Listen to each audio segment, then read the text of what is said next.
আপনি আল্লাহর কাছে কিছু চাইলেন, তখন আল্লাহ বলে দিব। আল্লাহ কি বলে? তিনি দিব না বলতে জানেন না, তিনি সবসময় কি বলে? দিব। পদ্ধতি নাম্বার 2, আপনি চাইলেন, আল্লাহ বলে দিব, তবে এখন দিব না, পরে দিব। কখন দিলে আমার জন্য বেশি ভালো, এটা আমার চেয়েও ভালো জানে কে? যখন দিলে আমার জন্য ভালো, আল্লাহ তখন দেয়। সুবহানাল্লাহ পড়েন।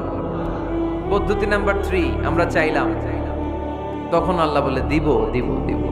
না বলেন না তিনি, দিব, তবে এখনো দিব না, পরেও দিব না। এটা তোমার জন্য কিয়ামতের ময়দানে আমি রেখে দিব। যেদিন বিপদে পড়ে যাবা, যেদিন আকাশের সূর্যটা মাথার কাছে নেমে আসবে, সূর্যের প্রচন্ড প্রখর তাপে তোমার মাথার মগজগুলো গলে গলে ভাতের মাড়ের মতো কান দিয়ে আর নাক দিয়ে টকটক করে পড়বে। তৃষ্ণায় ক্ষুধায় পেরেশানিতে জিহ্বাটা বের হয়ে কুকুরের মতো নাভি